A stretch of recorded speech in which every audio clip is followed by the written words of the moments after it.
We got some Canadians in the house. Yeah, it rocks. I can't do that. No, I can't do that. Good baseball mom. There you go. Must be very proud. There you go.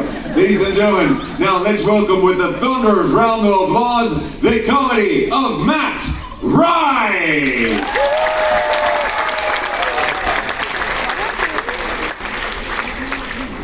Hello everyone, how's it going? Always a good sign when you stop clapping before I get to the microphone. That was quick.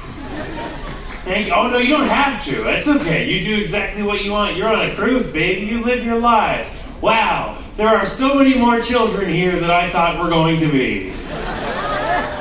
Thank you all for coming.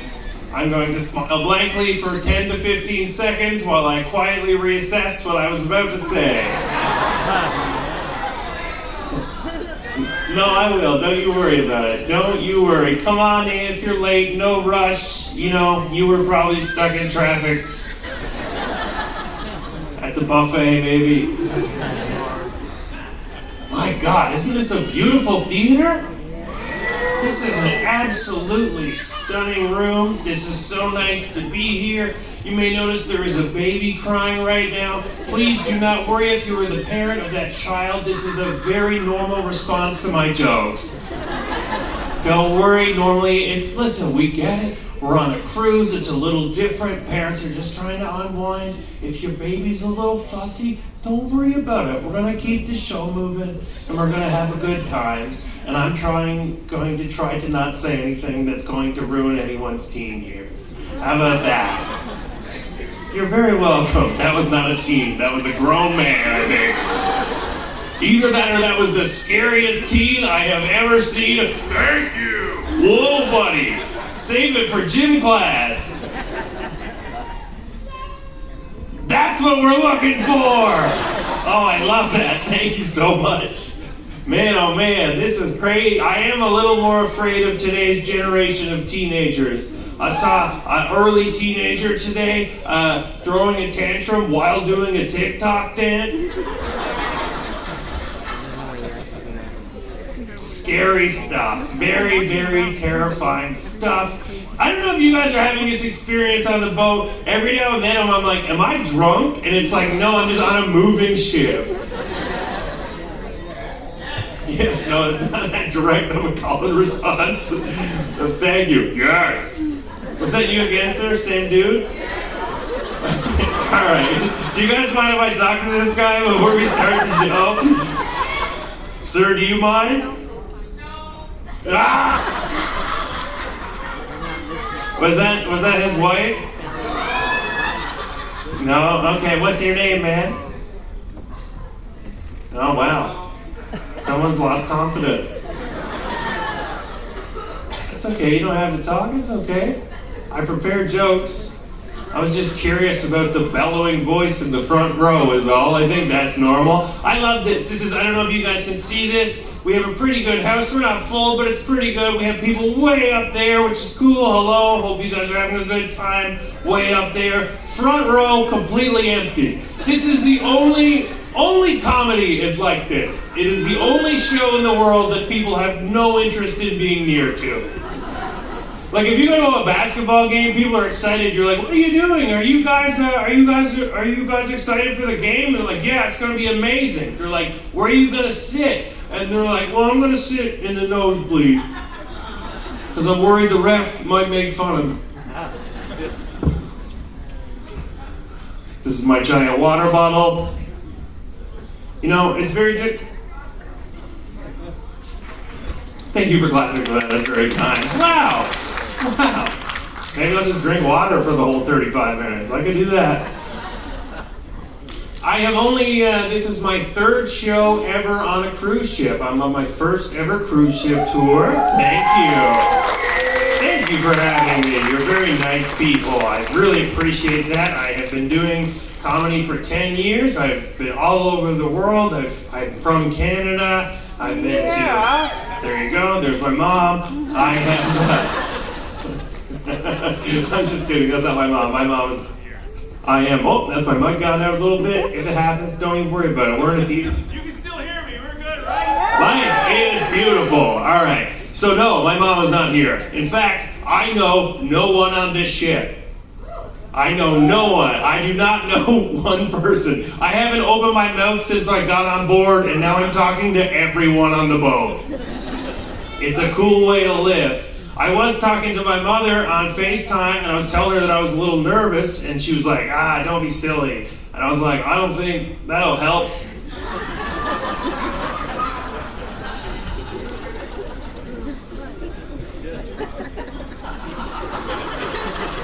It's not a good strategy. It's like, she's like, don't do your job. My mom was like, it's so nice that you get to chase your dreams. This is not my dream. Comedy, I mean, it's not. Comedy's fun. It's, comedy's my safety net. My dream is to be a seeing eye man for a blind dog.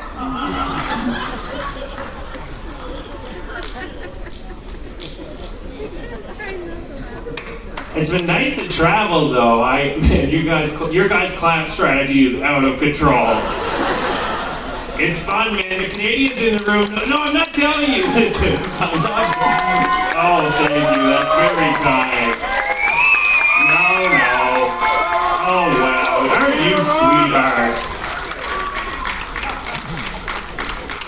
And you know what, you guys? You know what we did as a room? We made that baby happy again. So, you know what? If nothing else, that's a good thing. Alright, I'm going to tell you guys a weird joke right off the top. This is a little bit of a weird joke that I do to kind of see who you guys are as an audience, okay? So, I don't know if any of you guys were here last night, but at the show last night, they did like a rock tribute show. Did any of you guys see it? They were so good, man. They were incredible, and I love old rock music. It's my favorite type of music. So that was amazing for me. I actually keep a book on my coffee table at my house, and it's called The Most Rock and Roll Photos of All Time. It's a bunch of old rock photos. It's great. I will say I have one minor gripe with the book, which is the picture that they chose for the cover. For the cover of the book, they chose, for the most rock and roll photos of all time, they chose the Beatles' Abbey Road cover photo. Now, I love the Beatles. I love the Beatles. They might be the best band ever, not my opinion, but some people think so. I can stand by it. But I do have a problem with that being considered the most rock and roll photo of all time. It is crazy to me that the most rock and roll photo of all time is 4 guys in suits being responsible pedestrians. That makes no sense to me. There is a picture in the book that I think should be on the cover. It's my favorite one. It's a picture of Keith Moon, and he's completely unconscious on his own drum set in the middle of a concert. And there's a caption on this photo that makes me laugh every time I read it. The caption of the photo says, Keith Moon passed out during this concert because he had too many horse tranquilizers.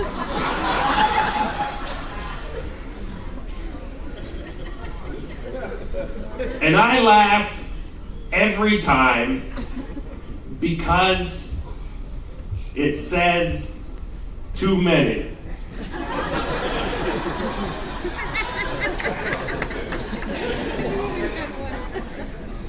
Meaning that there's someone's job backstage to get Keith Moon horse tranquilizers, but ensure that he takes a responsible amount. Okay, so sometimes that joke goes better. Maybe you don't know about Keith Moon. Here's some stuff that you need to know about Keith Moon in order to fully appreciate the joke I just told you. He was in a band called The Who. He had a bit of a drug problem, and I would say most importantly, he was not a horse.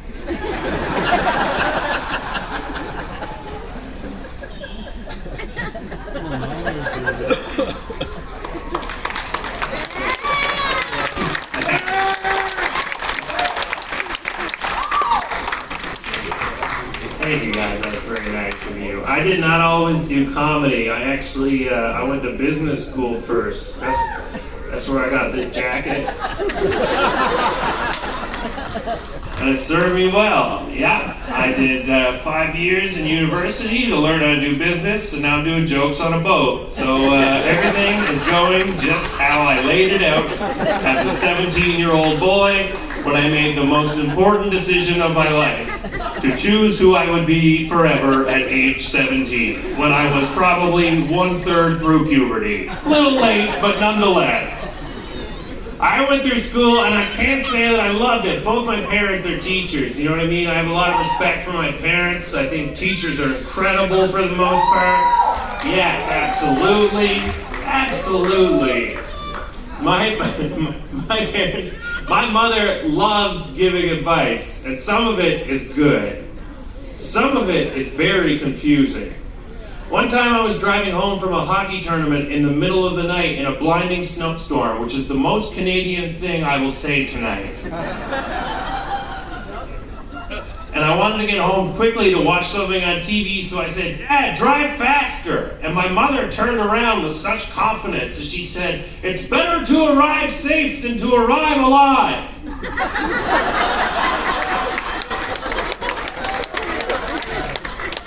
It's like, okay, that's good advice. I guess. A little nervous about this car ride now. The first time I ever made money in my life, my mother went back to school to do her education. She went back to do her master's at age 57, which I thought was really cool. But she did it on the internet. And she, like some people of her generation, not saying all of them, are not super good at using the internet. And my mother did the whole thing on the internet. One time she woke me up in the middle of the night and she said, "Matthew, wake up! I lost half of my assignment." So I woke up and I said, what did you lose? She's like, "I lost the whole right half." And I reached over her shoulder and grabbed the mouse like a young Bill Gates, and I maximized the window. And she was like, "Oh, it's back." And then she gave me $20 and I went back to sleep. That was the first time I ever made money in my entire life. I did graduate school, and that was fine. I thought school was okay. I didn't like it when I had to do the job process. Man, such a hard thing. I don't know if any of you guys have had to look for a job lately. I hope you haven't. But if you have my empathy, man, because the job search is tough on people. You guys must remember how much it sucks to pass out a resume. Not a good feeling to have to be like, "Hey,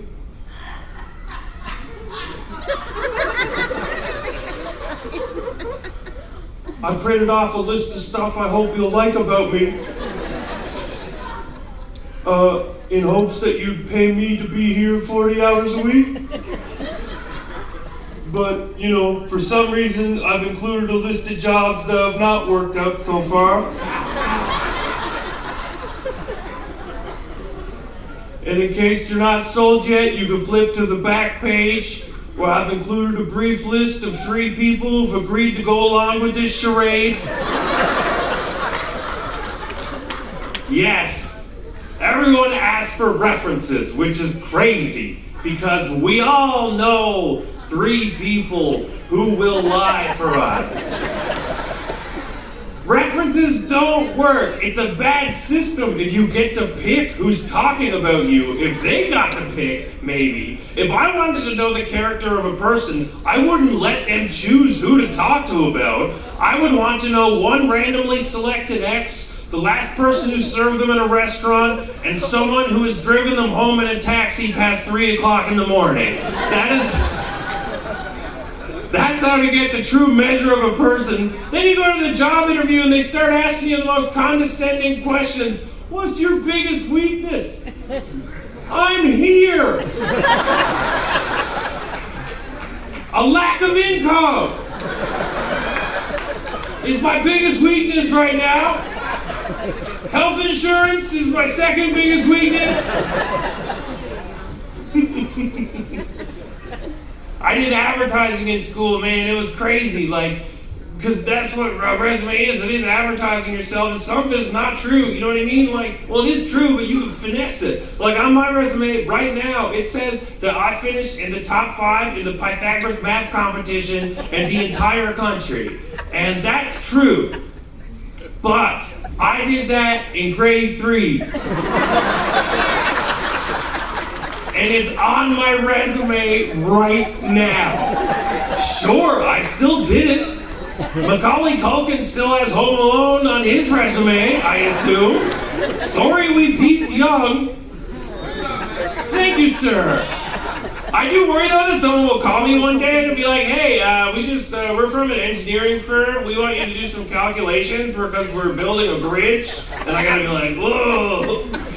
Why don't you call me if you want to find out how many apples Jimmy has left in his bag? It's a very child-friendly joke. We used to study advertising. I remember one commercial always used to bug me. It was a commercial for a truck called the Toyota Tundra. And it was like, we built the Toyota Tundra just like you would. And I remember being like, oh no. Why? Why me? I don't know how to build a truck. That thing's gonna kill so many people. You guys will turn on the news one day and be like, thousands dead in a mass recall of the Toyota Tundra. Most attributing this gigantic failure to Matt Wright, a 35-year-old comedian and not engineer who is not sure which one's the teaspoon and which one's the tablespoon. When pressed for comment as to why they hired Mr. Wright, Toyota executives said that sometimes they were just very impressed by his performance in the 1992 Pythagoras math competition. Then I get on and do some stupid press conference and be like, what do you have to say for yourself? And I'll just be like, sometimes it's better to arrive safe than to arrive alive.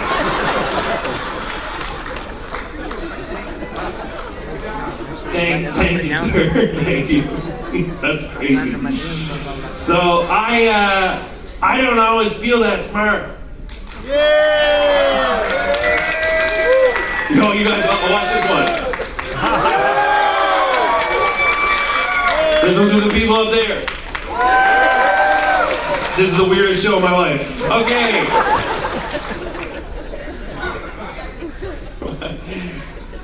Man, I forgot about that. I forgot that you guys love big water. But I'll bring it back for the late show. All right, people will be like, what's the secret to cruise ship comedy? And they'd be like, do they want you to be funny? Yes, but that's the secondary thing. The number one thing they want you to be is well hydrated. You guys are so weird. But you're fun, so that's good. You're very welcome, sir. I find sometimes technology can make me feel dumb. You know what I mean? It used to be like, oh, you know, like 80-year-olds can't use technology. But now it's like, if you're not 18, you're in trouble, man. Stuff moves so fast. Stuff used to, like, there's been more technological advancements in the last little while than there has been the rest of life combined. I'm sure of it. Why are they still making new phones? Phones are so good. And you keep making the charger different. Stop it. Just let me plug my headphones into my phone. Stop making new features that nobody wants. What are you doing? All of us want one thing from our phones at one point, in my opinion. We want one thing. We want a longer battery. That is all anyone has wanted for 7 iPhones. We've had a decade. Please, longer battery. And they're like, no. What about some features that'll be cool, but will make your battery die faster? No. Stop it. Give me what I want. They're like, but we got a new feature that's going to blow your mind. You're going to have to upgrade. And I'm like, what is it? And they're like, what if the beginning of your photos moved a little bit?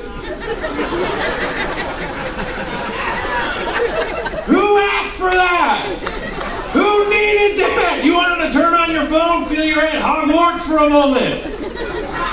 Take a picture of your mother cooking Christmas dinner and watch her turn around and smile 70 times in a row. If you guys know anyone who works for Apple, make me a battery that lasts for longer than a week and a printer that lasts for longer than 3 months and hit the beach. It's all I need. Make it. Thank you. I'm so confused by all the new stuff in Canada. We used to have a store called Future Shop and it closed down. How crazy is technology getting that Future Shop's in the past now? That is absurd. No one has any idea what to do with any of this new stuff. I was out at a restaurant the other day and I was like, hello, can I have a menu so I could know what to eat at your restaurant? And they were like, no. And they're like, well, you can get it on your phone. I'm like, but I want to read your book, man. She's like, don't worry about it. We don't have menus anymore because of COVID, which is confusing for me because I watch so many press conferences and I never saw one doctor or politician be like, you gotta watch out for itemized lists of food. That never happened. Let me read my menu. She's like, no, you don't need to read your menu. Here's what you need to do. You take your phone, you scan the QR code, menu's on your phone. And I was like, well, the future, you guys remember small talk. And the waitress said to me, she's like, one day I don't even think you'll need your phone. And I was like, do tell. She's like, I think one day you'll just have like a chip in your brain and you'll just like be able to scan it with your eye and it'll just like go in there. And I was like, yeah, we have that. It's called reading.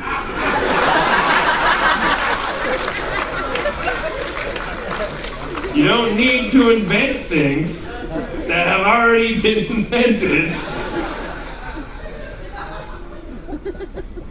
It's enough. But it's hard to feel dumb, man, and that's a huge part of life, to be honest. I don't know how comfortable you guys are with that thought, but I will say that now that I'm an adult man, I didn't realize that adults didn't know what was going on. Kids, plug your ears. But I had no idea that adults were just big children with their shirts tucked in and bad knees. But here I am. Here we are. Because you go to school, and in school they tell you, they're like, here's what you do. You do 9 subjects, you take the average of them, and that's how smart you are. And that's not how the rest of life works, even a little bit. Because the rest of life is just like, all right, you gotta learn 2 things and be good at those, and then if you're bad at everything else, no one will ever notice once. But if we see someone doing something that they're not good at, they're like, whoa, are they an idiot? And they're not. They're just not doing the one. Like, you guys might watch me doing stand-up comedy and be like, that is a borderline competent young man right there. But if you saw me try to parallel park my car, you'd be like, oh my God, is he all right? And I'm not. I learned how to do it at age 17, and like every test I took at that age, I forgot how to do it because I learned it in a stress blackout, and I did the task in a blackout, and then it was gone. You know what I mean? Yep. I can't park. I'm a horrible driver. I'm not very good at a lot of traditional man stuff, if I'm being honest. I heard that back in the day, men would hunt and women would gather. I think I would have also gathered. And I think it would have been a good time, you know what I mean? I think all the boys were like, run on a hunt. I'd be like, you go right ahead, man. I'm gonna sit back with the ladies. We're gonna pick berries and talk shop. You go ahead. A lot of stuff I don't know. I think that's true. I think that's kind of a beautiful thing about life. We all contribute in our own ways. We don't need to be good at everything, you know what I mean? It's fine. It's not a big deal. Like, I can't parallel park. Like I said, like I had to parallel park on a date a while ago, and I was like, surely this thing I can't do alone will be, easier with the added social pressures of the situation. So I'm just driving, there's a poor girl standing next to me, and she's just like, so do you have any siblings? And I'm just struggling because there's this giant spot right in front of the restaurant that I should be able to shimmy into, and I just can't. You know what I mean? So I'm just making small talk while I'm like back and forth across. So what are you gonna do for work? You know what I mean? Just doing that stuff. And then I just had to finally give up and realize that I'm not gonna be able to fit my luxury vintage 2008 Toyota Corolla into this giant parking space. And then I look behind me as I drive away and see this guy just easily backflip this 4,000-pound pickup truck right into the parking spot, hump the door off the thing, and go in and eat my food. But that guy can't do jokes. So it's fine. Everyone is real good at 3 things, okay at 5, decent at 10, bad at everything else. Just hoping we don't get noticed. Maybe that makes you uncomfortable. Maybe that does not apply to you. Maybe you're a jack of all trades. Or maybe self-awareness is a thing you're not good at. I don't know how to do my taxes. The kids are so excited for this bit. I don't know how to do my taxes. I do it every year, I think. I'm not sure. Because they never told me how to do it, but I try. Every year the government calls me, they're like, you make any money this year? And I'm like, yeah. And they're like, give us something. And I'm like, how much you want? And this is the part that makes me really mad. They're like, you figure it out. Isn't that crazy? Can we talk about that? That the government asks us for money every year and also makes us do work to figure out how much to give them? Why don't you ask me how much money you want and I'll give you that amount, and that's still pretty nice. That's a very nice thing. Why don't you tell me how much money I'll give you and I'll give it to you? That's an amazing deal for them. Or if you're not going to do that, tell me how to do it. Because you picked what I learned in school. You had me for 2 decades, rammed into a tiny desk under fluorescent lighting, sucking on asbestos. You could have told me. You were teaching me the dumbest stuff that I never used in my life. I know 3 kinds of triangles. I'm waiting for someone to ask me, just waiting for someone to come up to me and be like, hey, what are the 3 types of triangles? My aunt she's, I got them for you. Equilateral, isosceles, the 3rd type. I know all the triangles.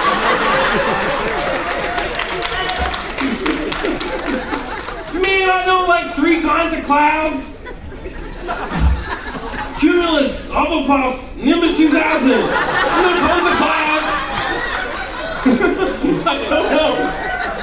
There's so much stuff that I don't know how to do, but they wish that they told me and then they didn't. Like, I'm not trying to be a diva, but like, teach me how to give you my money. Would have been cool if you taught me. So I'm like, hey, you'll teach me. And they're like, no. And they're like, okay, well, if I make a mistake, will you be cool about it? They'll be like, no, you'll go to jail. And I'll be like, whoa, that's crazy. If I do make a mistake, will you tell me right away? And they're like, no, we'll wait 3 to 6 years. That is wild. And they're in rooms like, what do we teach the children? And we're like, do you want to teach them some basic fundamental house skills so their lives are easier for their parents? They're like, no, none of that. Anyone else have any ideas? Okay, you? What about the no, not that. Anyone? No, okay. Listen, you guys are out of control. We gotta focus on the fundamentals, like teaching the children how to play the recorder. That's crazy! What are we all doing? Learning the recorder. I asked my friend who's a music teacher, and I'm like, why do they teach the children the recorder? They're like, it's cheap. You know what's cheaper than a recorder? No recorder! your money. Teach the children, stomp, stomp, clap. There are rhythmless white children bumbling around this country who need help. And the recorder, it sounds horrible. The only thing that sounds worse than a recorder is the smell of a recorder. That is crazy. I've told that joke across the world and everyone remembers opening up their book bag and being like, oh my God. That is wild. Cause like, kids, they're like, I used to be like, I found the hamster, you know what I mean? But it was not a decaying animal. No, it was my breath. It was my breath trapped in a musical instrument. Because kids got a lot of great qualities, but good breath ain't one of them. I have never seen a kid be like, ooh, I need a mint. Does anyone have a mint? Never once. Kids don't care about their breath. They don't know they have breath. Because they're buried under the weight of the intellectual knowledge of so many types of triangles. They don't care about their breath. They have had a mustache made of jam that's been there since last August. I used to coach soccer. I saw a 9-year-old boy fart into his own hand and blow it like a kiss at a girl. They don't care.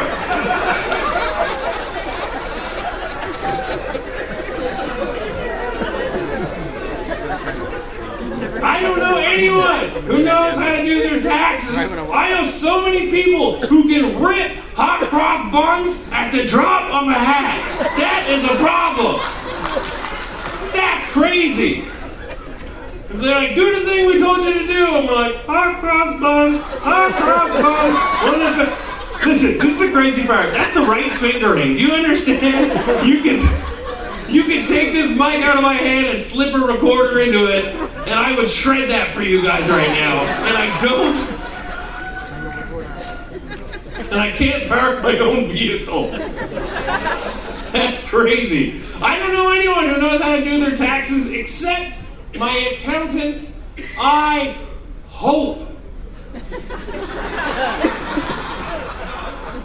I give a stranger my money every year to tell me how much of my money to give to a different stranger.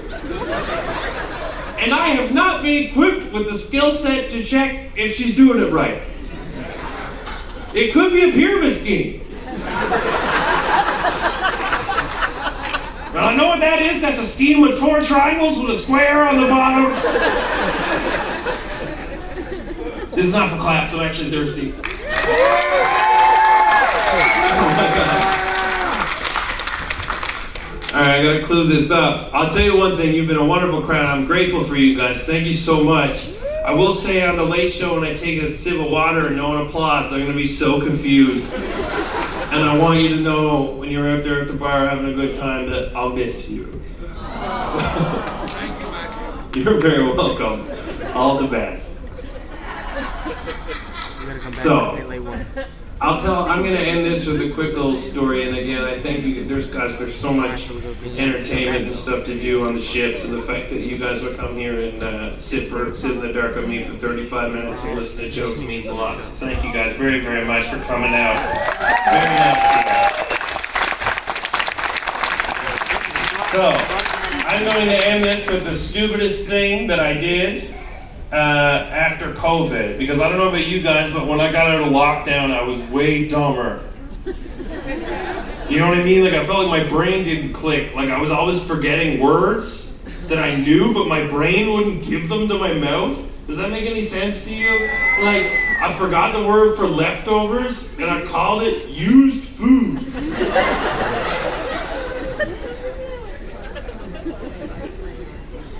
One time I got drunk and I went to my friend's wedding. And I was talking to my friend at this wedding. Man, I love weddings. But I don't like all of them, you know what I mean? Like, I don't like There's some people when they get married, they start pretending to be someone that they've never been. You know what I mean? Even from the jump, you get the invite. You're like, who is this from? I don't recognize this calligraphy. You know, you get mail for the first time in 3 years, and it's like, what are you doing in 2 Junes?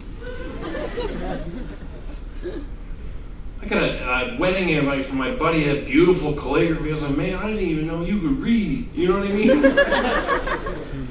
I like weddings, but I don't like all of it. Like, some of it I think is actually kind of mean. You know what I mean? Like, I don't like that people pick a best man. I didn't do that. It's a really weird way to be mean to all your friends except one. What kind of party do you come at? And then tell everyone that you like one guy more than everybody else. That's wild. They'd be like, hello everyone, thank you for flying and spending your money for being here. I picked my wife, but like, now that I'm in the mood to rank people, feels like a perfect time to let you guys know that I prefer Rick. He's the best man. Rick, he's the best. He's the best man. There's no man better here than Rick. I love Rick. He is the best. He's better than you. He's better than you. He's better than my dad. He's better than the preacher. He's the best man. We love Rick. And in case you're not sure where you sit in my little hierarchy of friendship, I've also ranked 4 more men from 2 to 5. I dress them the same and I put them next to me so you know they're my little favorites. This is Alex, he's the second best man. I like him more than everyone except Rick. You have such a great laugh. This is the third best man. This is Chuck, he's pretty good. Not as good as Rick or Alex, but he's in the upper echelon for sure. This is the 4th best man. This is my wife's brother.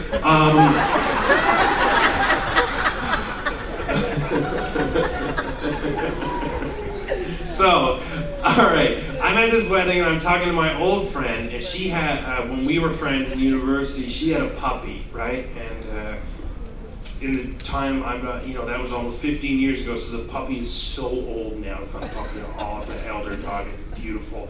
I love old dogs so much, I always have 2 dogs, I'm obsessed with dogs. But the only bad part about dogs is they don't live as long as we do. That breaks my heart. Oh my God. So she's telling me this very sad story about her dog. And she's telling me that she wants to drive it from where I'm from in Newfoundland over to Toronto, but she won't, right? Okay? Because she doesn't think the dog can take the stress of the flying. So she's going to drive the dog. And immediately I'm like, I'm going to start crying right now. This is such a beautiful, I know what you guys are thinking, this comedy show is ending very weird. Stay with me.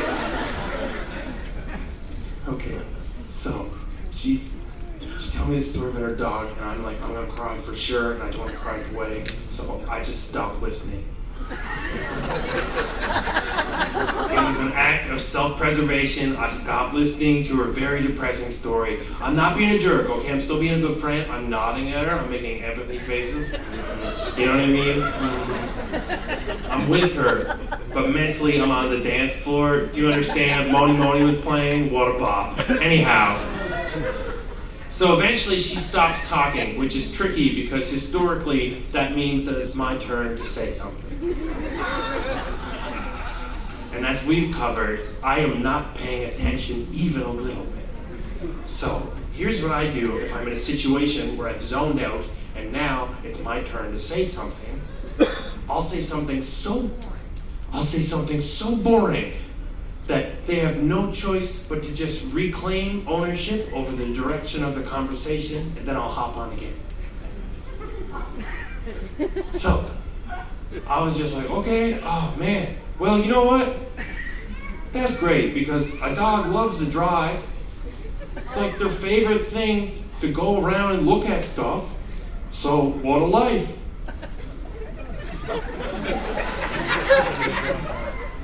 And she said, what? And I was like, uh-oh. Then she hits me with this one. She goes, what'd I just say?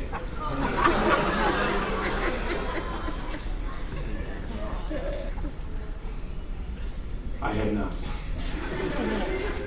She told me, she's like, I just told you that my dog has cataracts in both eyes.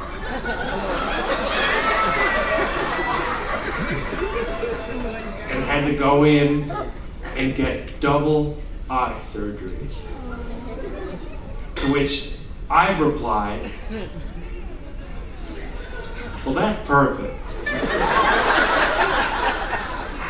Because a dog loves a drive, and it's like their favorite thing to go around and look at stuff. And she's like, Matt, it didn't work. It cost $9,000 and he's fully blind now. And I was like, oh no. Is he hiring?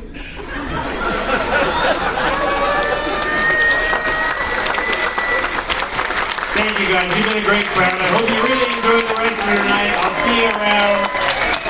Thank you so much. Give it up for your cruise director and have a great night. Thanks so much.